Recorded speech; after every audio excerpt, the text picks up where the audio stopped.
John's fingers trembled slightly against the steering wheel as he glanced sideways at the woman beside him.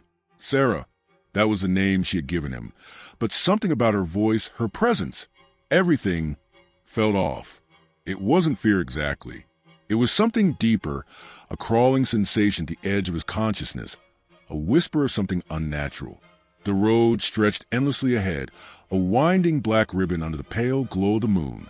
The trees on either side were gnarled and twisted, their branches reaching over the highway like skeletal fingers. The hum of the tires against the pavement was the only sound, but the silence between them felt heavy. Trying to ease his discomfort, John cleared his throat. So, Sarah, where are you from? A long pause. Then finally, in a voice so soft he almost didn't hear it, she said, not far. John's grip on the wheel tightened. Her responses were clipped, distant, almost mechanical. The way she spoke, it was as if she wasn't all there. He swallowed hard and refocused on the road, pushing down the growing unease gnawing at his gut. Minutes passed, but something strange began happening. The landmarks on the roadside, an old, rusted mailbox, a half-collapsed fence, a mile marker covered in ivy. They were repeating. John's heart rate picked up. He knew this road well, had driven it many times before, but somehow he kept passing the same things. He glanced at his GPS. The screen flickered for a second, then the navigation froze entirely. No service, no map, just a blinking red dot on an empty background. His pulse quickened. Do you know where we're going? He asked, trying to keep his voice steady. Sarah slowly turned her head toward him. Her eyes were darker now, almost empty. Home, she whispered. John's breath caught. Where's home? She lifted one pale hand, pointing forward, just up ahead. He followed her gaze, and that's when he saw it. A house. It hadn't been there before. He was sure of it. But now, it stood right off the road, half hidden by mist and dead trees. The wooden structure was aged and decaying, its windows black voids that reflected nothing. The front door hung slightly open, creaking as if moved by an unseen force. John slowed the car instinctively, dread clawing up his spine. This is your house? He asked, his voice barely above a whisper. Sarah didn't answer. Instead, she reached for the door handle and pushed it open. The interior light of the car flickered strangely as she stepped out. A cold rush of wind followed, slipping into the car like icy fingers against John's skin. He didn't want to let her go, not until he understood what was happening. Sarah, wait, he called out, scrambling to unbuckle his seatbelt.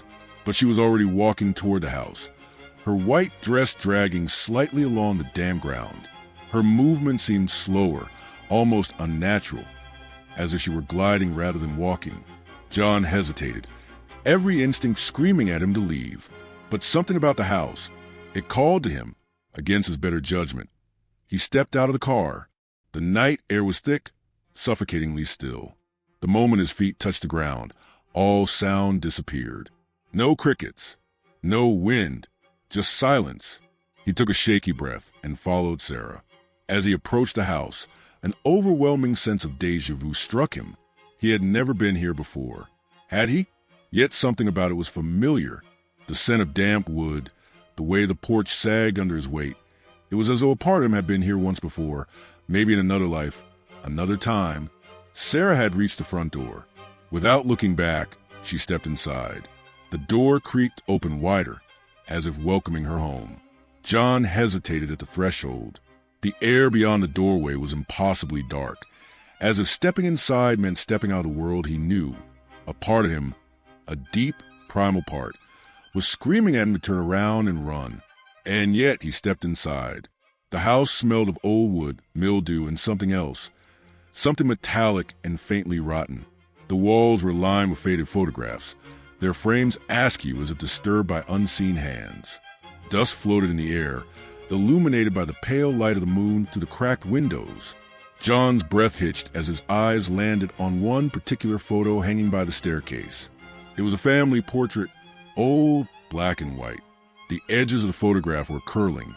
The ink faded with time, but the people in it were clear.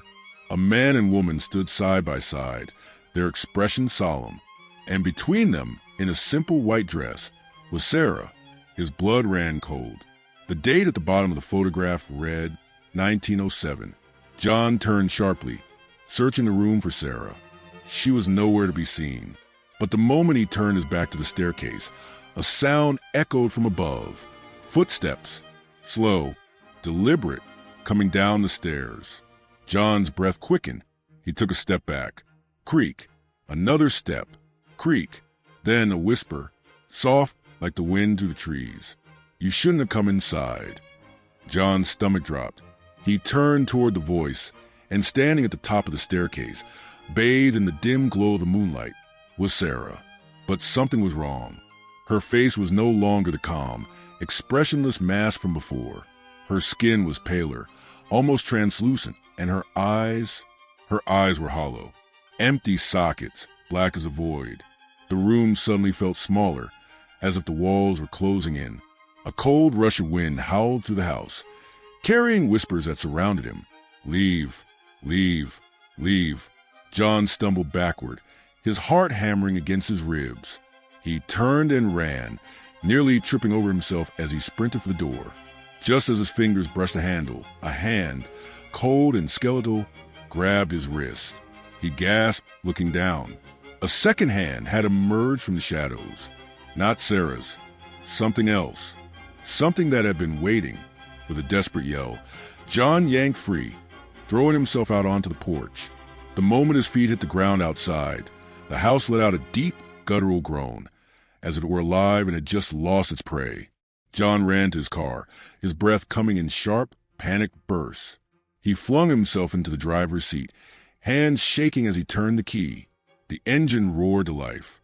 As he sped away, his knuckles white on the wheel, he made the mistake of glancing into the rear-view mirror. The house was gone. No porch, no trees, just an empty stretch of dirt, as if the house had never been there at all. But the worst part, Sarah was still in the passenger seat. She smiled. "You brought me home," she whispered. And then she vanished. John drove through the night, never stopping, never looking back. And from that day forward, he never picked up another hitchhiker, because some roads lead to places best left forgotten, and some passengers were never meant to be found.